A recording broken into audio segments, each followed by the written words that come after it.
In this tutorial, we will take a look at how to process 2D images in the Planmeca Romexis 2D imaging module. So we'll basically go through the functions that we have on the right side image processing toolbar in the module. So let's start by opening some images. So if I select here, for example, 2 images by keeping the control down, I can open 2 images simultaneously. And firstly, like actually shown already in the other tutorial, we could determine the layout for these opened images. So we could determine if they would be next to each other or on top of each other, and so on. I'll keep the layout as it is. And now, if we have several images opened, we need to make sure that we are processing the right image. So we can recognize which image is active by taking a look at the color of this upper bar here on top of the image. So if we click on the image, the bar turns blue, and this is now the image that we're going to process. So we need to make sure that we are processing the right image. Also, this overview shows us which image is currently active. And let's firstly take a look at these functions that we have related to each of the images. So firstly here we could change a little bit the visualization. We could view this image in actual pixels. We could fit it to the space available. We could zoom in and out. We could, by the way, we could also use the mouse wheel for that. I'll fit it back to the image viewing area. And from here we could open the image properties. So here we get to this image properties general tab, so we can see what type of image that is. We can see the orientation, we could change that. We can see some image values and exposure date. We could mirror the image. We could define tooth numbering, and we could give the image a comment. And then from here, from this speech bubble icon, we can open directly diagnosis tab. So previously we were here in the general tab of the image properties, and here in diagnosis we could write our diagnosis to the image and save it by clicking OK. And then we can maximize the image. So if we have several images opened, this one will give the whole space for the one image. We can minimize it back. And then if we still want to have more space for the image, we could maximize the image on full screen. So this one would hide basically everything else, and we could image we could view the image on a full screen. We could still get our image processing toolbar visible, and then we can get back to the normal viewing mode by clicking S on keyboard. Okay, so that was about working on several images. Let's close the other image so we can focus only on the one image. So we still have some shortcuts here if we right-click on top of the image. So we could also from here we could access the properties of the image. We could align the image. For example, if we would have here several images, we could align whether the image is aligned to the bottom or the top. So now it's centered here in the image viewing area.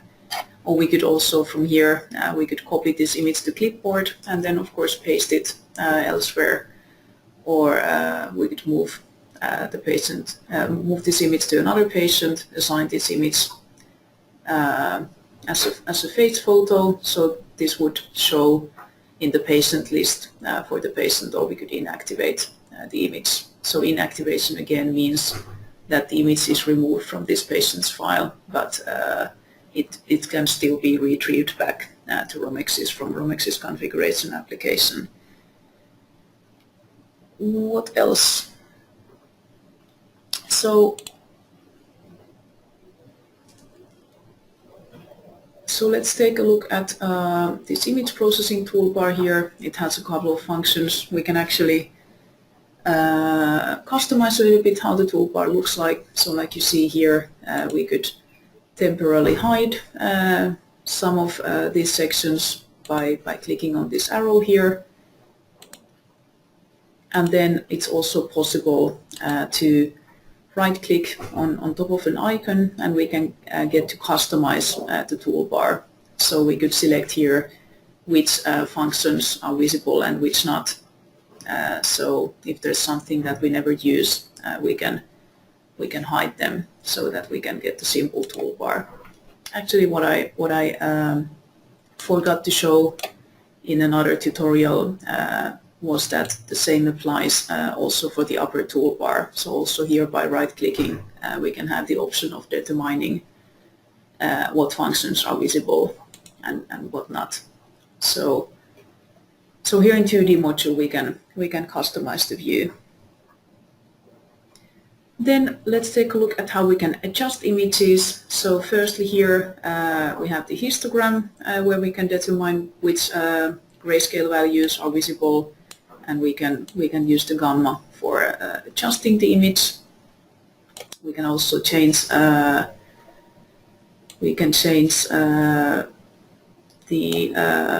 coloring of the image by clicking on this drop down here. So we could also use some pseudo colors to view the image if we would like to. And here's another option for adjusting the image. So we can adjust the contrast, brightness and sharpness of the image by using these sliders here. So this is an alternative way of adjusting the image. And there's one more way for adjusting the image. So we could use the right mouse button. So if we keep the right mouse button down and we move our mouse from left to right, we can adjust the brightness. And if we move, still keeping the right mouse button down, if we move our mouse from top to bottom, we can adjust the contrast. So this is also one way for adjusting the image. And now that we are making these adjustments, we can go back by undo, or we can revert so that the adjustments get cancelled. And another way for accessing the original image is here in image history. So this image history lists all the adjustments that we have made to the image. So we never lose the original image. We can always click here and we will get back. But if we prefer to view our images always with some certain adjustments, we could select the adjustments here in the image processing history, and we could select here in the file menu save image enhancements as default enhancements. So then these adjustments that we have selected here would always be applied to new exposures of this image type, so new exposures of panoramic, for example. Then how we can also adjust the images, we have here a couple of filters, image processing filters that we could use. There's a more detailed description in the user's manual of Romexis, but basically with the clarify we can adjust the contrast locally or to the whole image, so we can determine the extent and strength of the filter. And then with this speckle function, we can remove noise from the image, so we can select some pre-selected areas. For example, if there's some scratch or some dust in the image, those can get removed with this filter. Then we can also optimize a selected region of interest in the image with this function. Then we have normal image inversion, and then we could sharpen the image with this filter, and then if we have a cephalometric image and we would like to see the soft tissue better, there's a filter for that as well. Well, here we can determine a little bit how we are viewing the image. So here we have a little bit the same functions what we have also here. So we could zoom the image to fit on the screen. We could view it in actual pixels. We could scale several images to the same size. Then here, if we would like to view the image in more detail and at the same time be able to practically change the filter, we could use this magnifier here. So here, like you see, we can magnify the image and we can examine any part of the image as we wish, and we can also adjust the size by using the mouse wheel. And then here, practically by right-clicking, we can toggle between different filters. So maybe we would like to simply apply a different filter to see different kind of details on separate parts of the image. So that's practical for that. This is pan rating tool, so we can just pan the image on the screen. And then if we would like to adjust only a specific area of the image, we could activate this last button, region of interest, and by keeping mouse left button down, we could draw a rectangle here. And now if we would make image adjustments, they would only get applied on that specific area. Then if we want to process our image, we can make measurements. So here we could calibrate the image. Basically for this one we need to know some measurement here in the image, and then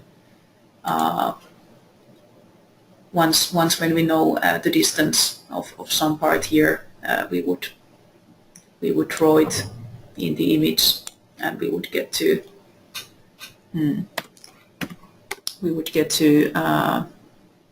type the actual length in millimeters, and that way the image would be calibrated.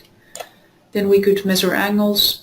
We could measure just normal lines. Well, a little bit like I was doing with the calibration tool. So here we also see the measurement. And here, if there's a black corner in the icon, that means that there are more options available. So we could click on the black corner, and we could get also polyline measurement available. Well, here with the line profile, we could examine the grayscale values along a line drawn in the image, or then we could see the histogram of some specific area, or then we could hide the measurement labels if they are blocking our view, for example. In addition to measurements, we can also make different kind of other annotations, so drawings on the image. Here we have lots of options for drawing lines, for drawing horizontal lines across the image, or vertical lines and curved lines. We can draw rectangles, ellipses. We can make notes on the image. So if there's anything we want to highlight for the person who would be receiving these images, for example, we can use the tools here. So we could add arrows and anything here, and we can modify the looks of these annotations here, and we can manage them practically through this object browser here. So here, like you see, we have annotations and measurements grouped in their own categories. So with this eye icon, we can show and hide the different annotations in the image. So I could, for example, hide the measurement completely, and we can select the different objects by clicking here. So this object gets bold, And now we could, for example, access changing of color. So we could change the color. We could also do it through this rectangle here, or then we could change the width. So for example, if we would like to make this arrow a little bit thicker, we could use these adjustments here. And here through the object browser we can also easily delete unnecessary annotations. So I could just tick the respective box of the annotation that I want to delete, and I could use the corresponding trash can icon here. Then what's more here, implant planning tools, these are not included by default in the 2D module. So here we have basically the same implant library that we have in the 3D imaging module. So if we want to plan implants here with the projected 2D views, we can access the implant library from here. So let's see, this patient doesn't even need implants, but if we anyway, just to see it, select some implant from here, and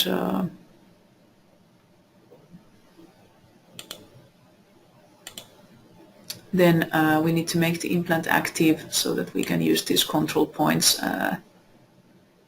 to rotate it, and we can grab the implant with the mouse and move it to the right place. So, and here we can see the properties for that implant, or we could replace the implant with another one from the library. But like I said, implant planning tools are not included here by default. So that's an extra license feature to the 2D module. Okay, that was about the image processing tools here. Basically, still one more thing, just to show if we have a SmartPan image, so we can recognize a SmartPan image. So basically, a 2D image stack with this icon here in the corner. So processing SmartPan images is a little bit different. So firstly, we can navigate between the different images in the stack by using the slider here next to the image. And then also there are some differences compared with normal images, how these different processings are applied to SmartPan images. So you may check Romexis Users Manual for more information.